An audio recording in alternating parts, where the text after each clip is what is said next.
Rich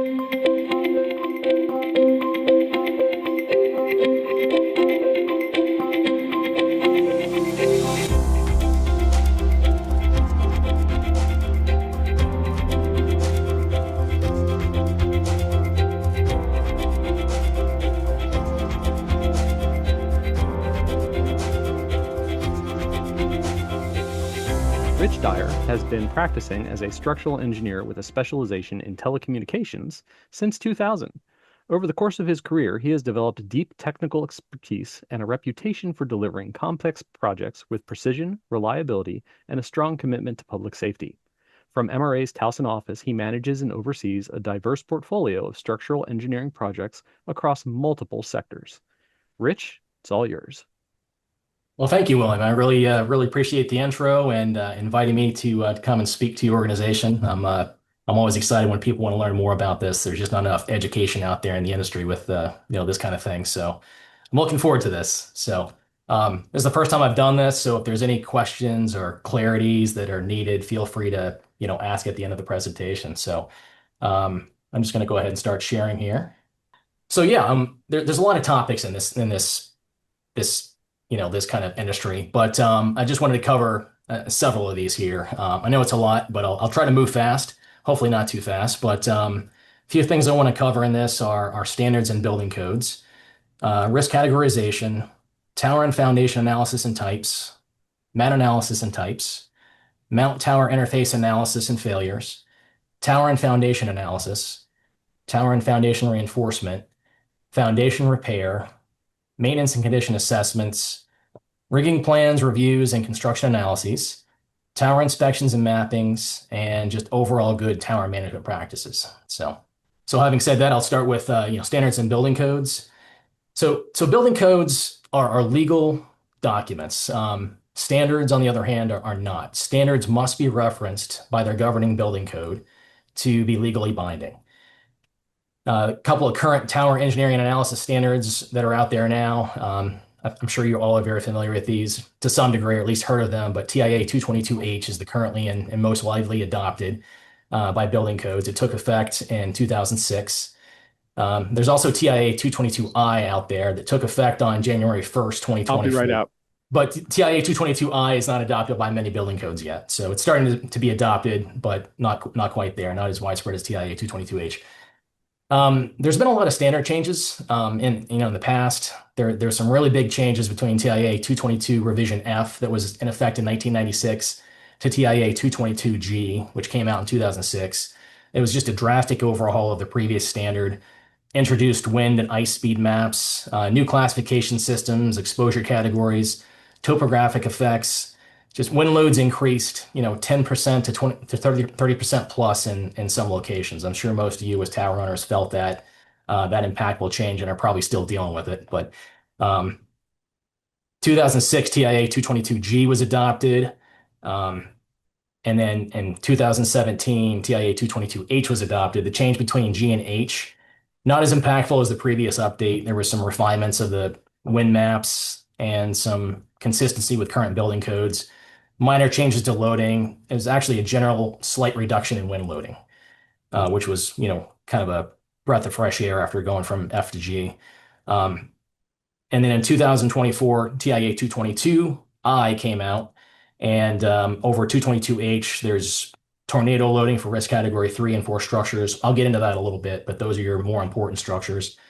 There's a stronger focus on mounts and mount tower interfaces, expanded focus on when to analyze existing towers, and generally the same loading as TIA 222H. So the changes aren't as painful as they have been. So from an adopted building code standpoint, Washington, D.C. is currently using the 2015 IBC.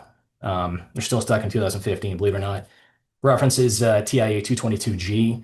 Maryland and Virginia, they're a little bit ahead of the curve. They're currently using the 2021 International Building Code that references TIA 222H.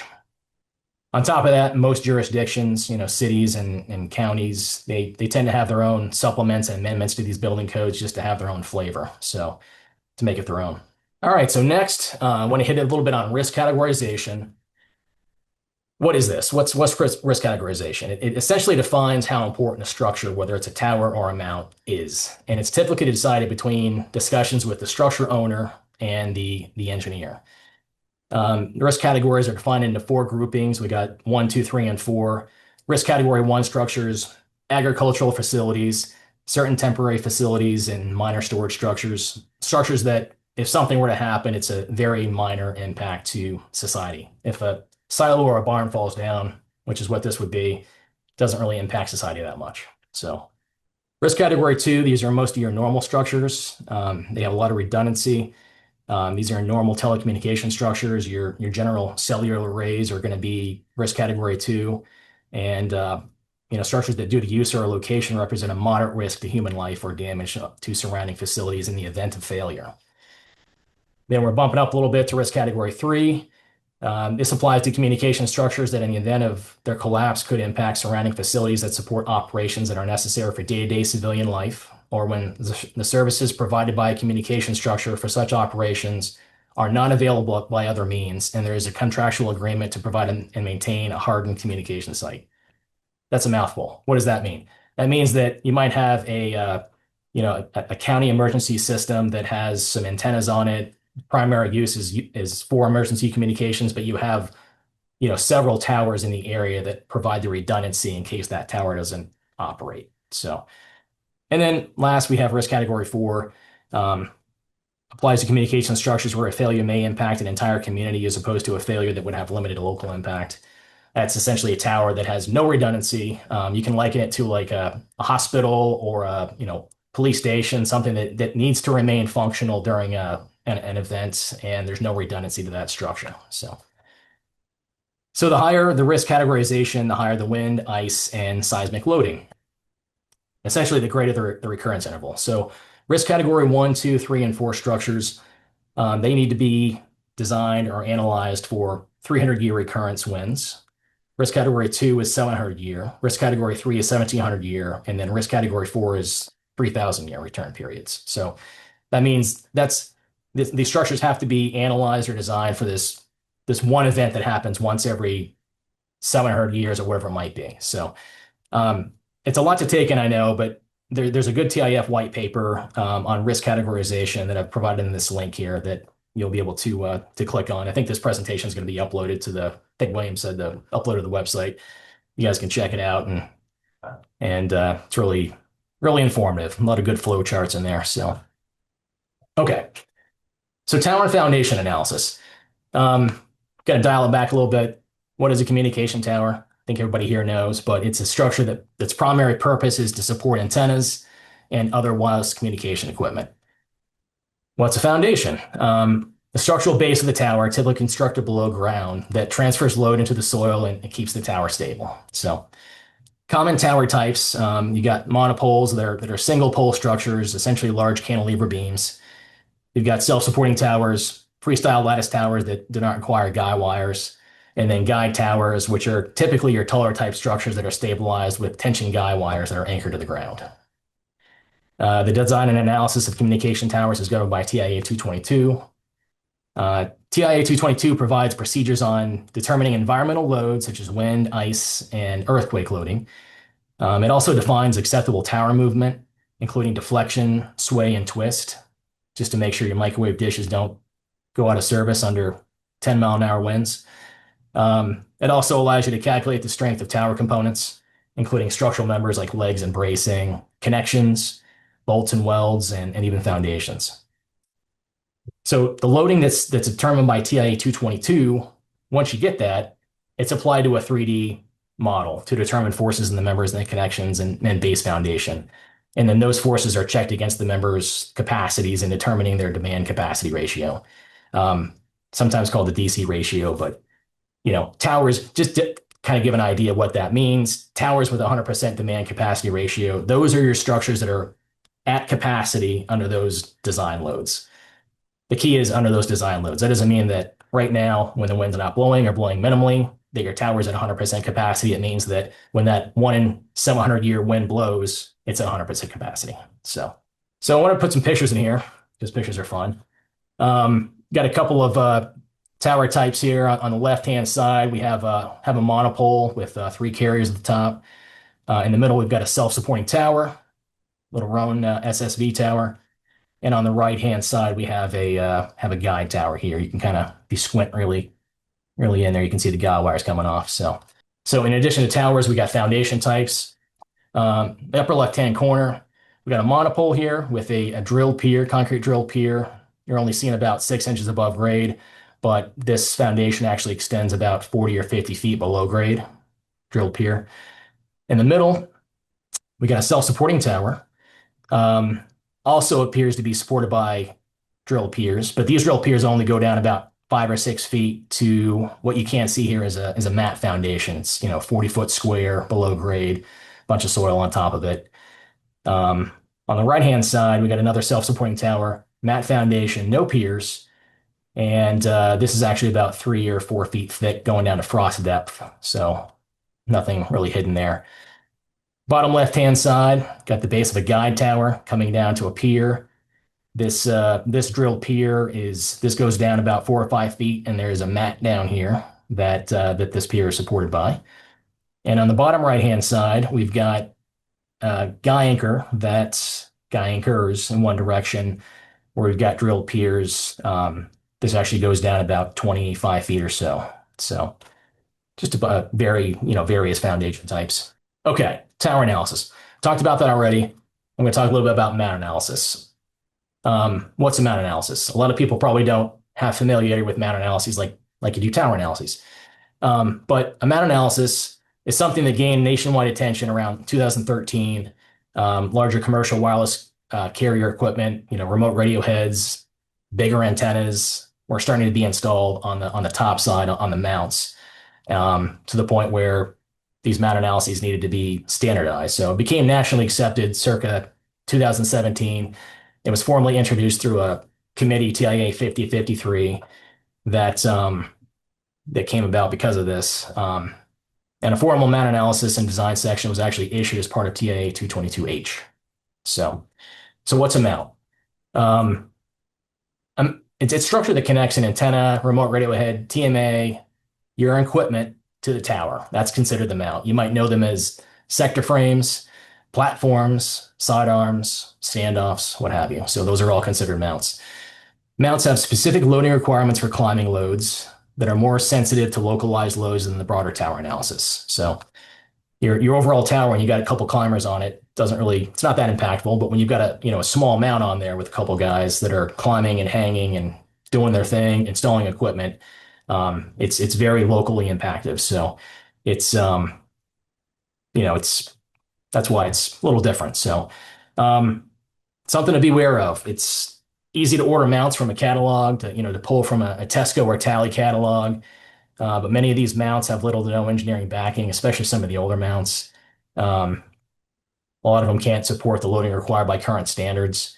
Once a manufacturer makes a mount, they tend to throw it out there and they don't go back and re-engineer it. So they're always focused on the newest mount, the next mount.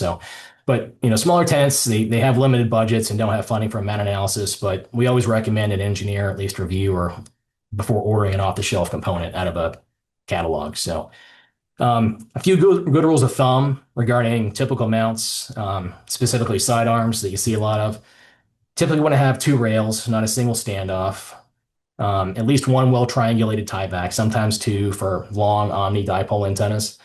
And for those long omni and dipole antennas, you typically want to have top stabilizers to reduce mount demand. It's tough to have those stabilizers when you're on top of a tower, so you kind of have to, focus on the antennas that are down low for those stabilizers. Let's see here. Current standards, they're less reliant on friction type connections that rely on connection tightness, because it's hard to quantify and check adequacy. So tiebacks are becoming more and more dependent in the upcoming standard releases. So a bunch of words, pictures always help supplement. So in the upper left-hand side, we have a guide tower with three sector frames that are separated by about 120 degrees. We have pretty much the same thing on the right-hand side, another guide tower. We've got three sector frames, but they're spaced at about 90 degrees, give or take. And you can see here, you've got the sector frame itself, and you have tiebacks here that are coming back and hitting the tower. So to stabilize these sector frames so they don't blow all over the place. So, um, bottom left-hand side, we have a guide tower with a side arm, 3 or 4 foot, maybe more side arm with a single tie back coming back to connect to the tower leg somewhere here, actually connected to the bracing. On the bottom right-hand side, we got similar thing, another 4 foot side arm with a dipole, no tie back on this mount. Same thing for this one too. So there's no tie back. So just a couple examples there. A few more examples. We have a self-supporting tower here with a ground plane Yagi antenna with a 3 foot side arm, no tie back. Likewise, we got a nice, 20 foot or so Omni antenna, single standoff, no tie back. Not a big fan of this, but that's what's out there. So um, we have on the upper right-hand corner, we got a microwave dish. What's the mount? Well, this pipe is the mount. The pipe and this connection here and this connection here. So it supports this. So and on the bottom, we've got a broadcast antenna. The antenna itself, not the mount. Got the tower here, not the mount. But if you zoom in a little bit, kind of hard to see. There's a few connections of these elements back to the tower. Those would be considered the mount. Um, so yeah, those mounts have to be analyzed and made sure that they're sufficient for the current loads. So Sorry to interrupt. Who made that antenna? I've never seen one like that. this one here, I think, AFM with the back radiators. Yeah. I think, I have to check. I think it's either psi or dielectric. I believe it's dielectric. I can Okay. find out for you. I've just never seen that design. Thanks. Yeah, it's pretty unique for sure. So I know Travis. This is Travis's tower, by the way. I don't know if he's on here now. He might be able to tell you better than I can. Um, but yeah, I think it's dielectric. So I think you're right. all right, mounts. We just learned about mounts. Um, what's this mount tower interface analysis all about? To further confuse you. So it's something that became recognized in TIA 222H, and it was further elaborated on in TIA 222I. So the mount tower interface analysis, it's an analysis of the localized impact of a mount on the tower. So the examples include the interface where a platform collar is connected to a monopole. You got that, where it kind of grabs the monopole. For a sector frame or a sidearm, it's where it's connected to a tower leg. And for a tieback connected to a tower bracing, that is, I'll show you pictures, but that's an example. In the past, it wasn't clear whose responsibility it was, whether the mount or tower analysis or mount or tower analyst. Sometimes the mount analyst is different than the tower analyst. We don't encourage that. We always like to, have the same person, but that happens a lot in the cellular world. But the latest TIA 222 standards have clarified that it's the responsibility of the mount analyst to look at those localized impacts. So the mount tower interface can significantly impact global tower load carrying capacity. And I'll show you some photos here that attest to that. It's important to connect to the strong points of the tower. What do I mean by strong points? Mount attachments connected at or near panel points.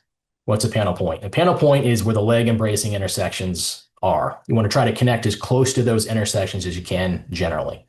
You don't have to. You can go through the engineering exercise of checking it, but it's just from a non-engineering standpoint, it's good to have that practice. And also to make sure tiebacks connect to bracing intersections, not in the middle of your bracing. All right, picture time. Mount tower interface failures. On the left-hand side, we have a monopole here, and this is a collar. And this monopole is a very thin wall structure, happens to be very thin, very large diameter. It's like a trash can. The installer tightened up the threaded rods a little too tight, and you can see that tightened up too tight that it caused these local stress concentrations and dented the pole. So not good. On a self-supporting tower on the right-hand side, we have this is a hollow leg tower. I think it's a Roan SSV tower. You don't see it, but there's a very eccentric sector frame over here that's hanging off, and it's causing this bottom connection to push in on the tower leg. So you can see that this is a straight line, this red line here. It's causing this leg to bend out a plane pretty substantially. So the better connection here would be don't connect here, connect down here. You're going to avoid that bending. So Just real quick on that monopole that's, obviously deflecting inward. yeah. What is the recommended fix for something like that? Do you end up having to replace the entire monopole or at least that section? No, it's so for this example, um the contractor noticed it after they caused the problem. Called us, we went out there. Um it was a very calm day. We were able to have them remove the collar and the mounts.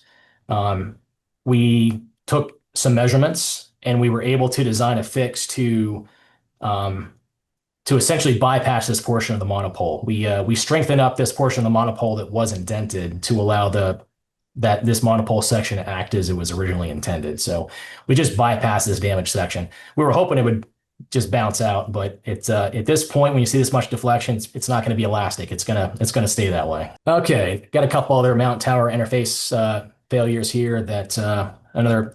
I think this is an Andrew tower, an old Grasses tower.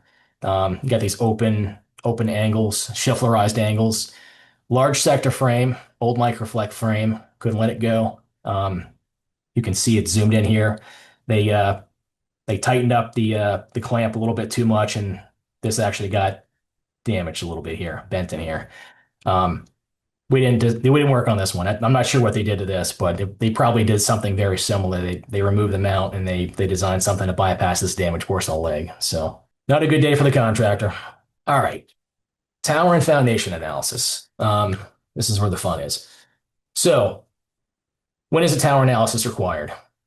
Change conditions requiring an evaluation. They include when you've got a change in the type, size, and number of appurtenances, such as antennas, radios, transmission lines, mounts, platforms, ladders, anything you're putting on the tower that's not the tower itself. That requires a tower analysis. When you have a change in the risk category of the structure to a higher risk category, that requires a tower analysis. You might have, the antennas that you might add some antennas to the tower and they're used for 911 communications or some kind of emergency communications. If that changes the primary use of the tower, I'm going to say primary use, then that would necessitate, would change the risk category and necessitate a tower analysis be completed. Whenever there's a change in serviceability requirements, you've got a more stringent twist and sway limitation due to a change in a microwave antenna. You might have a dish with a higher frequency that now needs to point more and not deflect as much. That requires a tower analysis, even if the dish is smaller. Or when you got a change to the geometry of the structure or to the strength of structural components. So you might have an extension in the height of the structure, a change in the guying configuration, of a guide mast or a change to the structural members resulting in lower strengths, that also requires a tower analysis. So what about a foundation analysis? When is that required? Um, Original tower drawings, they typically provide the original foundation loads if you can get your hands on them. Um, they if the calculated foundation loads that you calculate from your tower analysis are less than the original foundation loads, then a foundation analysis typically isn't required. You can simply compare the original design loads, from what you calculate. But if you exceed those and your foundation capacity is not calculated previously, then you have to do a foundation analysis. So there is some good news. Is a tower analysis always required when adding new appurtenances to your tower? Despite what I said above, no, it's not. Um, Cases like instances of that are when you have a like for like replacement of an antenna or whatever it might, a like for like replacement of your appurtenance. It does not require a tower analysis. Um, Change conditions must consider size and weight of antennas, mounts, and cables. Cables are more impactful than you may expect. If somebody is saying, all right, we got to do a tower analysis, well, if you're replacing an antenna with an antenna that's the same weight and size, but if you're adding lines to that, then that cabling is impactful. So you have to that's going to trigger a tower analysis to be completed. So typically default to the judgment of the qualified engineer, tower analyst of record. So whoever your engineer is, I would always talk with them, open up a dialogue, and say, here's what I got. Do I really need this? And hopefully they're honest and tell you, yeah, you do or you don't. So because you don't always. So is a tower analysis required to use the latest standard? And the answer to that is no. there are exceptions. So under the current standard, towers designed under previous less stringent TIA standards, such as TIA 222F, are not immediately overloaded as a result of a higher loading required by the current standards. You might have a tower designed under TIA 222F, and the day that TIA 222G was adopted, it shows that your tower is overloaded by 30%. That's not true. It just doesn't meet the requirements of that standard. So to get around that and to use some common sense, the TIA standard writers, they have a section in there that if a tower was designed under a previous standard, or if a tower was modified or reinforced under a previous standard, that specific loading is defined as the baseline loading. The analysis using the latest standard is not required if increase in the demand capacity ratio of any member in the structure exceeds 5% over the baseline loading. What does that mean? A lot of words. In other words, if a tower is loaded to 140% under the current standard, under the baseline loading, you're permitted to be loaded up to 145% using the loads from the latest standard.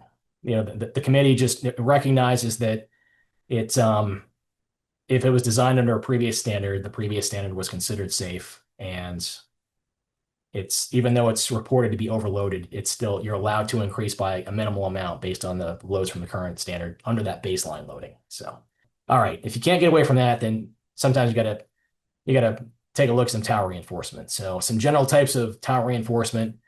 For monopoles, you can bolt or weld steel to the pole faces. You can add stiffeners to base plates.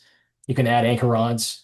You can even guide the pole if you got sufficient real estate. Seems a little bit unorthodox, but we've done it plenty of times. It help really gives you a lot of more capacity in that pole as long as you've got the space to allow for it. So on lattice towers, self-supporting and guide towers, you can clamp steel to reduce unbraced length of members. You can replace bolts in members, and you can even adjust the guide wire pretension. That's a pretty common procedure on large guide towers that help reduce the load in the mast. So some things to consider in reinforcement. Many reinforcement activities temporarily alter how the structure carries load. So whenever a tower's stability is reduced, even briefly, the contractor must develop a rigging and construction plan, and a qualified engineer must review the proposed sequence to verify the structure remains safe throughout construction. I'll get into that a little bit later. It's a separate section on that. But another consideration of reinforcement, clamping is most preferred because there's no penetrations. Bolting is less preferred, and field welding is least preferred because of the increased complexity and quality control requirements. You don't want to be welding on your tower, 300, 400, 500 feet in the air. I know our sponsors do it, but not a lot of people do. So, and with tower reinforcement, always try to look for creative engineering. So you don't always, just because a report tells you that a tower needs to be reinforced, that doesn't mean that it necessarily has to. There's plenty of, I wouldn't say plenty, but there's creative engineering ways to get load in your tower to be reduced. And one thing that we use a lot is called, we go through the site-specific wind and ice studies. And, what is that exactly? It's basically a collection of statistical interpretation of historic data from nearby airports that considers wind speeds, terrain, and topography specific to that site. The wind and ice loading provided in the codes and standards are often overly and compoundingly conservative. The codes even recommend site-specific wind and ice studies over the data they provide. It costs more to do a site-specific wind and ice study than pulling data from tables, but the construction cost savings are often very significant. It allows tower owners to squeeze additional safe, and I'm going to emphasize safe capacity at other towers for additional co-location opportunities. I can tell you in this area that they often provide lower wind loading, but higher ice loading. So if you've got towers that are sensitive to ice loading, like guide towers, it might not be a good idea. But if you got big open spatial towers that are governed by wind over ice, then it's very beneficial sometimes. Sometimes come back to with higher wind loading due to extreme topographic changes where it's difficult to quantify with code methodology. So you might have a tower on top of a hill or an escarpment or some kind of structure where you've got wind speed up. Your site-specific wind and ice study might give you higher loads in the code. And if that happens, then, well, it's kind of a risk. You gotta use that over what the code provides. So it does happen, but it's very rare. A few types of tower reinforcement going into the pictures here. On the left, we've got a monopole. On the outside of this monopole, we have these threaded rods that were bolted, blind bolted on quadrants of the pole, help strengthen it up. On the top right-hand side, we have a self-supporting tower that we came in and put in secondary horizontals between the intersection of these bracing members over to the leg to help increase the capacity of this leg, the buckling capacity of this leg. And on the bottom right-hand side, we have a Rowan 80 tower where there used to be, kind of hard to see, but used to be these tube members. In this section, we replaced those tube members with ankle bracing. On the left, we got a really old four-sided Rowan tower from the 70s. We had to come in and we bolted additional angles to the legs here to increase the compression capacity of the legs. On the upper right-hand side, we have a guide tower that's difficult to see, but the original guide tower is inside of this row 90 guide tower. Instead of the owner wanted to add a significant amount of loading to this tower just because it's Loudoun County, not very zoning friendly. We came in and installed this reinforcing mast that tied back to the original tower, and we guide it, and it essentially reinforced the whole structure. So the original structure is in there; it's just not really doing anything. So, and on the bottom right-hand side, we have a guide tower where there are some threaded rods that we installed that connect to each one of these bracing members that reduce the unbraced length of these diagonals and horizontals. And here's an anchor rod reinforcement. These anchor rods were overloaded. We came in and put in this system that plates come out. We've got these threaded rods that go down about 7 or 8 feet into this pier to help reinforce these anchor rods. Okay, that's tower analysis, or that's tower reinforcement. You've also got on the other side, base, you've got foundation reinforcement. So with monopoles, for drilled piers, you can increase the size of the drilled pier at grade to help with that overturning resistance. That's one method. For lattice towers, self-supporting and guide towers, if you have a pad and pier, you can tie the foundations together with grade beams, concrete grade beams, or a concrete mat to make it all one structure. You can also add rock anchors if you have rock at your site. For a concrete mat, whether buried or at grade, you can add concrete weight. And believe it or not, yes, more weight is better. Or you can even enlarge the mat. But sometimes that's not always possible because you've got geometric constraints. You got shelters, you might have a buried mat. Sometimes that's difficult. So for guy anchors, you can add soil or concrete above your buried guy anchor blocks. So something to consider with reinforcement, foundation reinforcement. Foundations, they're often governed by soil strength. Not as much the concrete. I mean, they are sometimes, but in general, that soil is gonna govern your foundation capacity. Geotechnical reports are and provided parameters. Sometimes they're overly conservative. One way you can squeeze some additional capacity out of your foundation is to get a second opinion on those boring logs that are in those original geotechnical reports to see if reserve foundation capacity is available in the soils before designing expensive foundation mods. So, as with any tower reinforcement, anytime a structure is made less stable, soil is removed, what have you, even for a short period of time, a rigging plan by a contractor, as well as a rigging review or construction analysis by a qualified engineer is required. If you're reinforcing a self-supporting tower with a buried mat, you take soil off the top. You better make sure that thing's going to be safe under that shorter duration of wind. Not the original design, but the code actually gives you some reduced wind speeds. You got to check that against. So, a few types of foundation reinforcement. Upper left-hand side. This was a difficult site to get to, so the contractor, instead of using concrete, they wanted to put in some gravel on top of the buried dead man that's in the ground here. So it was kind of carved out to allow the anchor head to kind of go through here without being in contact with the soil. On the right-hand side, same kind of guide anchor reinforcement, except there was room to put in a concrete block back here to keep this anchor from pulling out of the ground. Bottom left-hand side, have a self-supporting tower. There's a pier that has rock anchors. They needed to be strengthened, so the engineer came in, put in dialed in some rebar, put a mat in here, and then put these rock anchors in. And on the bottom right-hand side, this is the grade beam situation where you look back here, you've got this four-sided tower. There's a pier here. There's a pier behind me in this photo. We dialed in some rebar and then poured some concrete in here to did this on all four sides to make it a rectangular foundation to help with strengthening. And we got this tower that you might be familiar with, American University Tower. That this used to be four individual piers. The engineer came in and dialed into these piers and created this large concrete mat. So very effective. There's also foundation repair. I want to touch on this just a little bit, but foundations often need repair due to lack of routine maintenance, poor initial construction conditions, environmental damage such as lightning strikes, that kind of thing. So um, there's grout at the base of self-supporting towers. It's often troublesome, prevents water drainage, can be removed without significantly reducing anchor rod capacity in most cases. I'll show you some pictures there. Um, there's also fiberglass wraps. They can be helpful if you have cracks or efflorescence present, just to prevent further water migration to underlying rebar.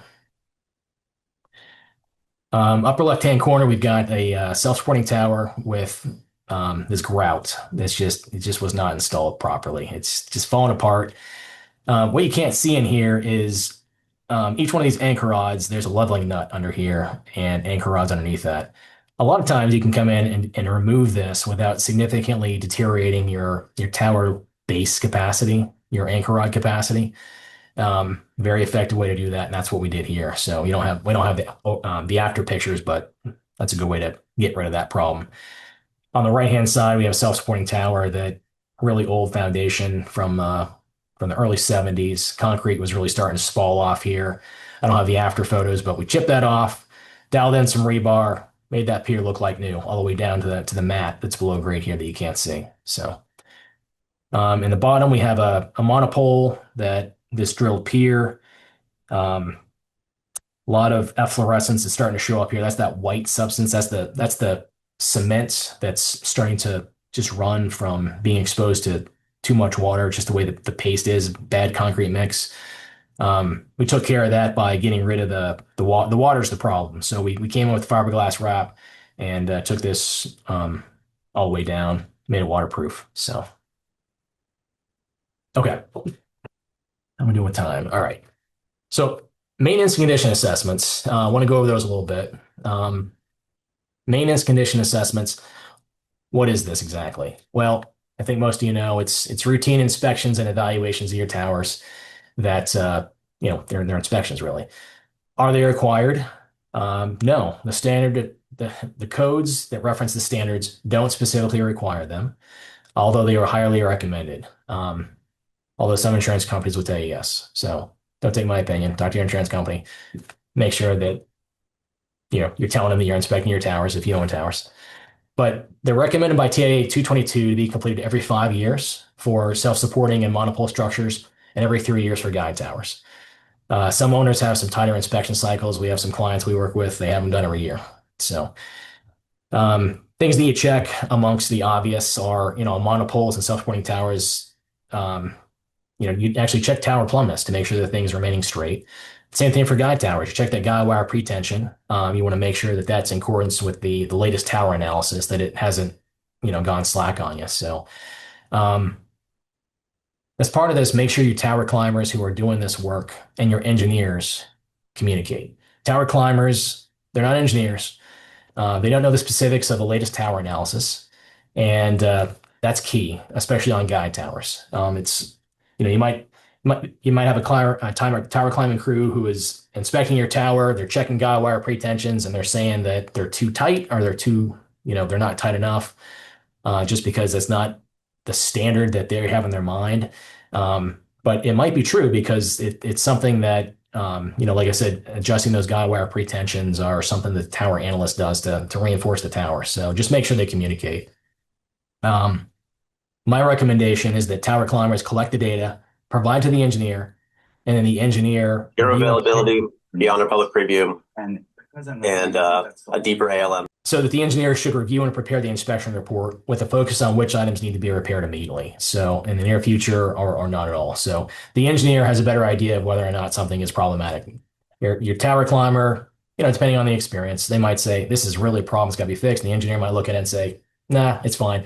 You can fix it in the next 2 years, 3 years, what have you. So, but it could also work the other way too. So, um, routine maintenance and condition assessments, and an associated maintenance plan allows you to apply a factor to reduce wind and ice load on your tower, believe it or not. So it only applies to risk category 2 structures, but you get somewhat of a financial benefit for taking care of your tower. So you're paying for all this inspection work, you're going to get some load reduction.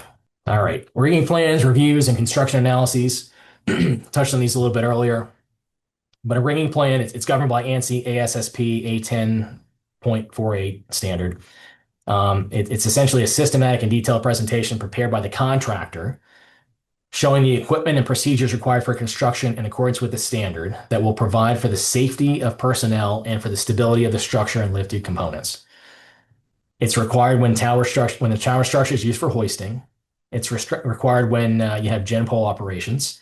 And it's required when tower foundation is made less stable at any time during construction that I've harped on already in the previously. So whenever you're removing or replacing bracing, replacing bolts, removing soil for mapping, you got to make sure that the engineer takes a look at it for that short duration.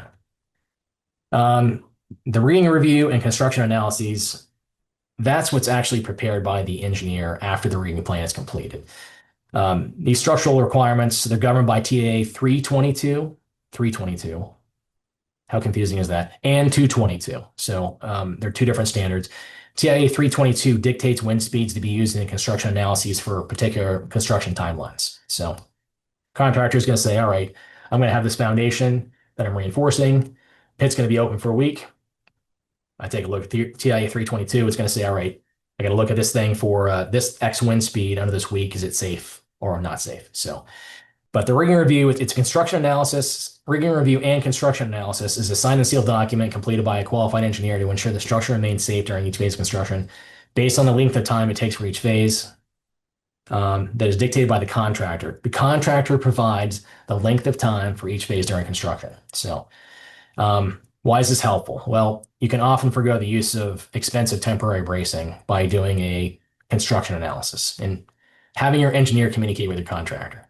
I know engineers don't like to talk to people, but it's important to have engineers talk to your contractors. Very, very important. So, qualified engineer is often typically hired by a contractor, and the contractor, despite what is agreed upon on this rigging plan, the contractor must have plans in place, depending on where it's at, if the construction analysis wind speeds are exceeded. So if you're in hurricane-prone region, that's where the contractor must have a backup to if there's some wind speed, the winds are if they've done their due diligence and there's winds that aren't projected that are to be high, they have to plan on a hurricane coming in case that happens. So they have to be safe there. So tower inspections and mappings.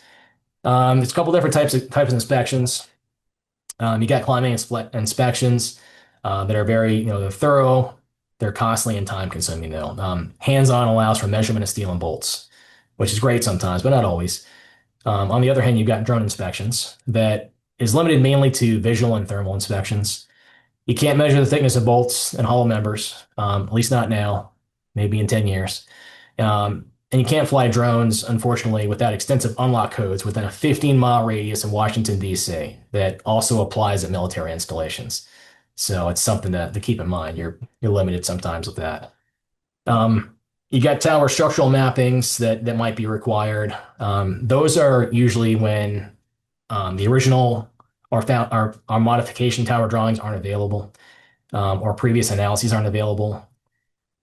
You've got tower manufacturers. They often have drawing databases and can locate based on model number and tower address. I've talked to Roan quite a bit and getting old tower drawings. They're very diligent about keeping a good database. Most manufacturers, if they're still in business, are.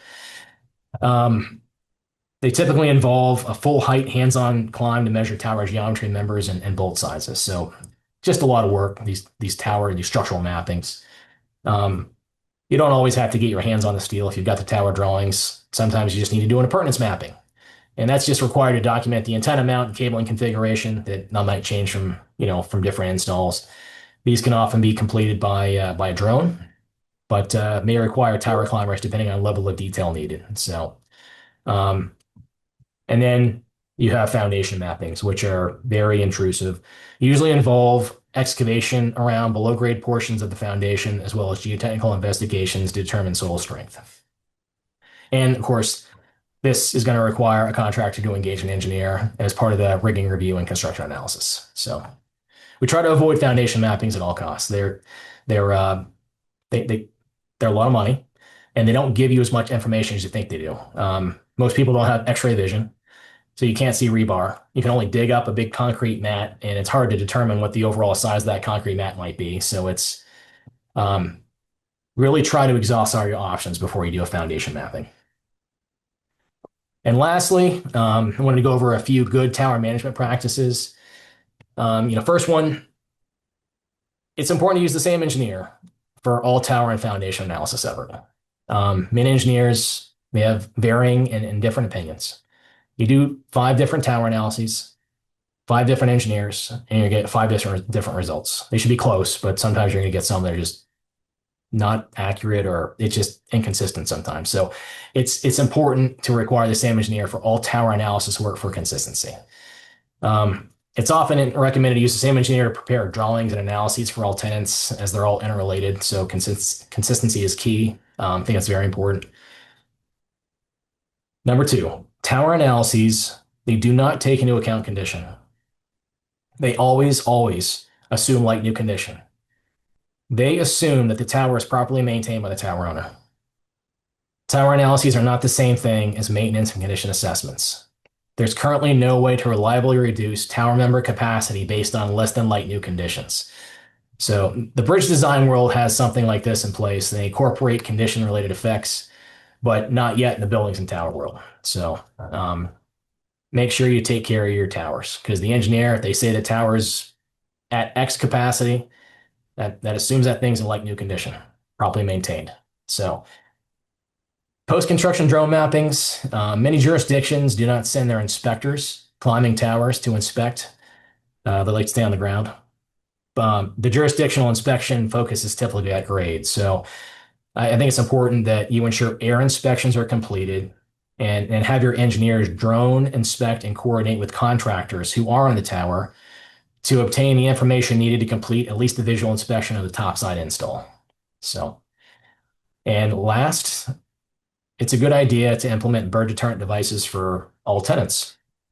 Nothing stops routine antenna or tower maintenance for all tenants, including the tower owner, during bird season, like an osprey, like an active osprey or eagle's nest. I think it's February through August is bird season, but we always recommend that tower owners have their tenants install bird deterrent devices on wide mounts and any mounts that can collect sticks, to make sure that if you need to do something to that FM antenna up top, you don't want to have a cellular carrier with bird's nest on it stop you from doing that. So yeah, so that's kind of it. That's my presentation. So hopefully informative. Any questions? Anyone at all? For I those had who a are general, still awake. I had a general question. Um, when you're doing a tower analysis, typically what does that consist of? What does that consist of? So what we typically do is we build a model using a model analysis program, a modeling program. And a lot of these programs will calculate the loads on the tower. We'll blow wind at it based on the load that's required by the code.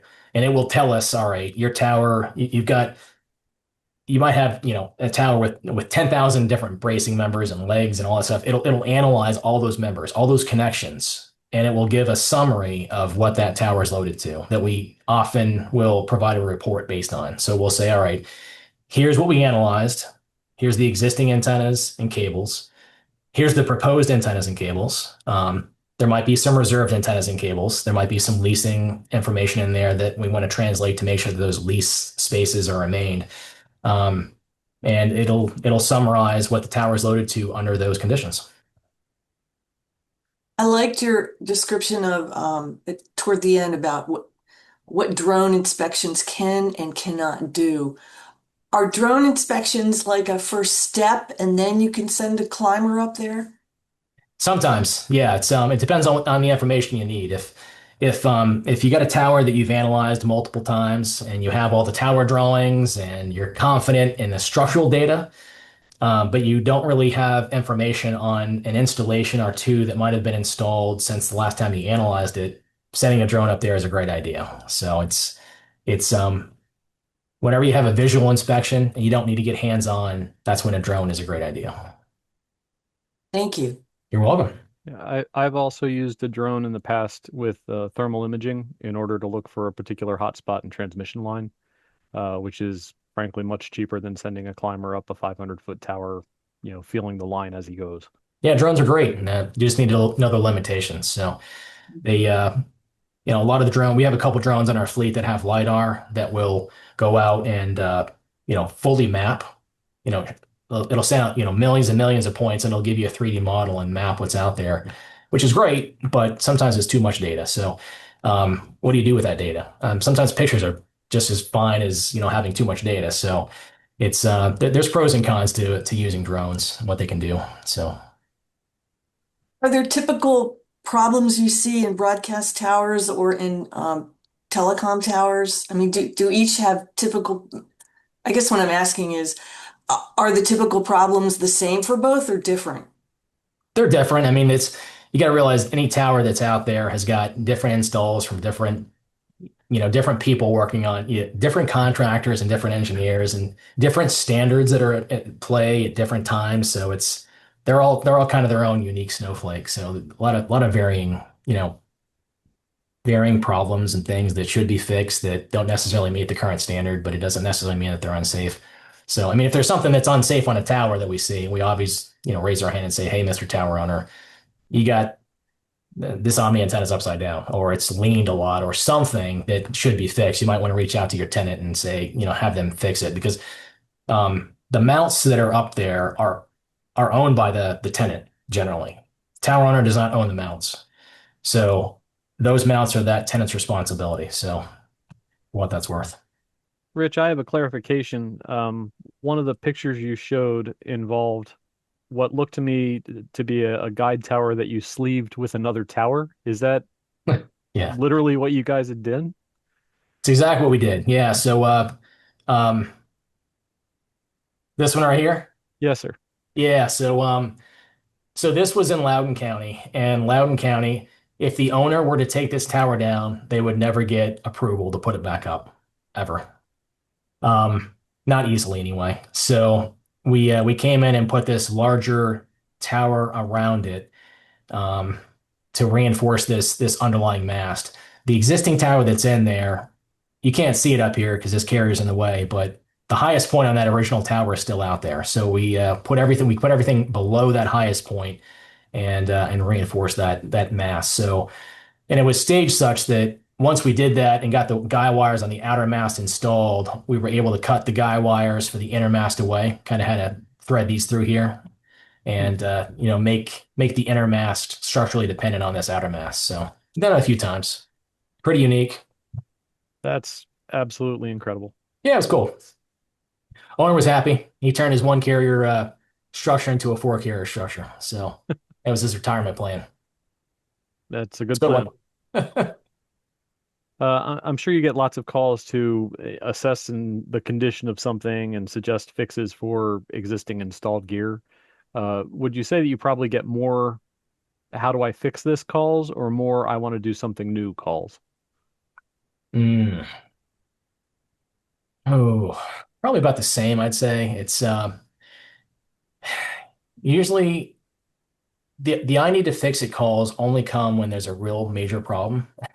Um, usually, a lot of tower owners, unfortunately, are not as proactive as they should be in taking care of things and making sure they don't get as bad as they do. But it's I'd say probably now that I think about it, more new, more new things. It's I want to do something new rather than fix something that's old.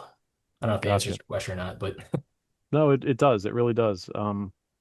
I'm surprised that you don't get more inquiries for, hey, we're worried about this or we have concerns about this because it's, been up there for 20 years and no one's looked at it since. Right, right, right. That does happen every once in a while. So Oh, speaking of things that are you know that are 20 years old, how often do you come across a person who has a site and has virtually no information about guide tensions, anything about the base piers, anything at all? And when you come across that, what do you tell them where you need to start with something like that? Because I'm sure there are lots of sites like that out there. there's fewer sites now than there used to be. I mean, when I started doing this in the early 2000s, people weren't keeping track of data and they were just mapping stuff. Even though it was out there, they couldn't get their hands on it. It does happen. Usually the first thing we do is I'll say, all right, send me some photos of your tower. And I can usually take a look and say, all right, that's a central tower. That's a Pyrod. It's owned by, it's a Roan tower. They bought this, they bought that. We have a lot of contacts with with tower manufacturers, old and new. So we generally try to reach out to the tower manufacturer to see if data is available, see if drawings are available. Sometimes it is, sometimes it's not. But if it's not, then we will suggest a hands-on tower mapping to get the full geometry of the structure. We'll have a tower climbing crew go out with us as the engineer in the field, measure everything out under our direction. So we'll have the full geometry of the tower. We'll have all the appurtenances, all the antennas, everything that's out there now. We'll measure up the anchor rods. We'll measure up things we can get our hands on. And then from that, we generally know the age of the tower. We can kind of get an idea of, all right, let's do an analysis of the tower, and we get a feel for what the foundation might be and get an idea what that capacity could be based on the anchor rods or things we can get our hands on, to kind of help quantify the foundation capacity and what's below there. Because, like I said, foundation mappings are they're okay. I mean, it's just a waste of money for what you can really reliably find, and it might quantify the foundation to be a lot less capacity than it was originally designed for, or what is actually out there. So that's usually the process we go through to kind of get an idea of what's happening. And Is there any newer technology available to you for foundation mapping, ground penetrating radars, anything of that nature that you just didn't have as a tool, years ago? there is, yeah, GPR is out there. I forgot what the other one's called, but there are tools out there that will tell you if you have a drilled pier. There's an ultrasonic method that you can essentially put this transducer at the top of your drilled pier, and knowing the concrete strength, it'll tell you how deep the pier is, which is helpful. So, but there's nothing out there that can reliably tell you what the rebar is inside. It'll tell you where it is generally, but it won't tell you how deep it is and what size it is and that kind of thing. So there's tools, but they're limited in their reliability. Hey, Richard, it's Kirk Harnack. I have a question about when a tower does fail in some way. Are there any common failure modes? Any common threads that you see at least more often than others, or is every tower failure just a complete unicorn? So when you say tower failure, you mean the tower actually falls over? Yeah, fall over completely, or some other reasonably catastrophic thing that renders it either unusable or it's got to be really fixed. Yeah, it's I mean, I've been involved in a couple tower collapse cases, and they're usually towers at tops of hills and escarpments, that kind of thing, that have fatigue type loading, where the anchor rods they're just cyclically loaded over and over again. And those towers I've seen some that have fallen over. It's catastrophic, but that's rare. That's very rare. When a tower fails, in all honesty, it really just it moves too much, or yet might have a single member in a tower. Like on the left-hand side here, this big four-sided tower, this Roan tower. Not that this failed, but you might have, a leg that buckles out of plane a little bit. It's not a complete collapse. There's usually enough redundancy in these towers, these structures, so that if one member fails, it distributes the load out elsewhere so that you don't have a total collapse. So the total collapse situation, very rare. I guess I've seen broadcast towers fail. I've had a couple myself that we owned. But what about monopoles? I've Oh, never seen a yeah. failed monopole. Yeah, I got some pictures of some of those. Okay. I looked at one long time ago. There was had a monopole that was um, on in Oswego, New York, and it was on Lake Ontario. And it had been installed for, I don't know, probably a couple months. And it was the conditions were just right that it had gone through a lot of cyclic loading and a fatigue failed one night and fell across a police chief's vehicle. Just crazy. Um, but it failed at the base. And again, that is very that's very rare. But monopoles can fail that way. But it, like I said, doesn't happen very often. Most monopoles these days, manufacturers, in the event of failure, in the unlikely event of failure, monopoles are designed so that they collapse on themselves. So they fail, they hinge at or above midpoint. So they fall over and they fall on themselves. They don't completely collapse. Um, so yeah, that they're just controlled failures.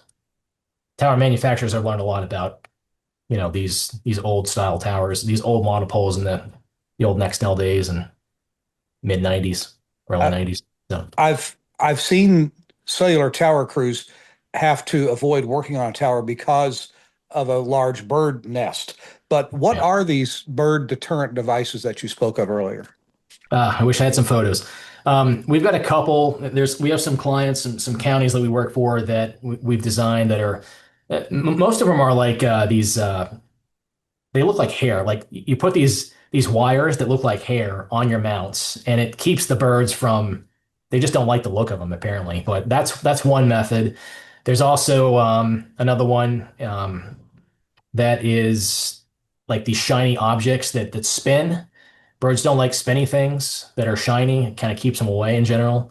Um, so there's a couple different flavors out there, but I don't know. It depends on no matter what, the birds always win. I find, it's they're gonna find a way. They're pretty persistent. At least osprey are, and if they're not, the eagles are. And so it generally works. It's you just have to be careful on how they're installed and to make sure that there's all your flat areas. So, birds, when they build nests, ospreys anyway, they drop sticks and they just keep dropping sticks and they drop sticks until something sticks and then they start building on top of that. So you just need to take away that flat area generally. So nice round members and these bird deterrent devices are very, very helpful in mitigating that generally. Seems to me a big rubber nest and a big rubber bird would scare away any new ones. That works too. Yeah, we've seen Okay. some of those Okay. owls and yeah, absolutely. That does work. So, Okay. I mean, generally. I was kind of amazed at the explanation of the DC loading up to 100% capacity for a Yeah, tower that was designed for a previous standard, and how right, you can conceivably have a tower that is at 145% capacity at this point, which right, just seems wrong. right. It's there's a lot of conservative built in the old standards, which is why they've taken broad steps to allow for that to happen. So yeah, it's pretty eye-opening, but it's as long as you follow the rules, it's permitted. Yeah, We don't see that 140 to 145% case very often at all. I just use that as an example. Usually it's like 110 to 115. I mean, it's not like 200 plus, but it's yeah, sometimes it's higher. well, it's good to have the education so that now if I do see a number that's above 100%, I realize that there are other factors that need to be considered before you go, oh my God, it's overloaded. Yeah, yeah. Don't think that your tower is going to fall down when you go out there if it's 125% because um, it's like I said, that's the wind speed that's going to happen in that one particular direction every 700 or 1700 years, whatever that risk category is that you analyze the tower for. So on a nice normal day, your tower is loaded to like, 5-10%.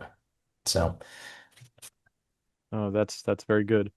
And then my final question was about reinforcement of foundations.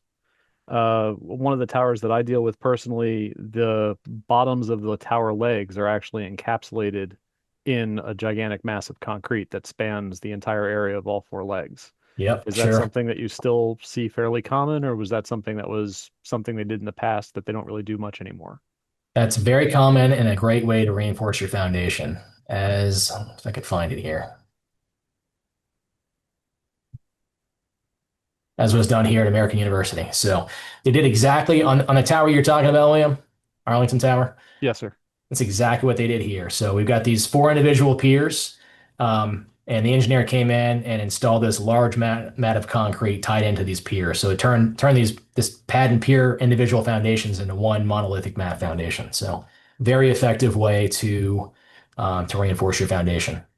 Assuming you don't have 5 different shelters and 18 different cables and power going through your ground, that kind of stuff. So there's a lot of obstacles to work around, and it's often geometrically prohibitive to install something like this. So, Got it. Can you touch a little bit on grounding? I've seen towers that got hit by lightning and then it blows out part of like a guy wire foundation. grounding. I am not a grounding expert. We have an electrical engineering group that we rely on to help with that on all those Motorola R56 standards, and unfortunately, I'm not an expert in that. So sorry about that. But I have seen that before. I've seen that problem happen before.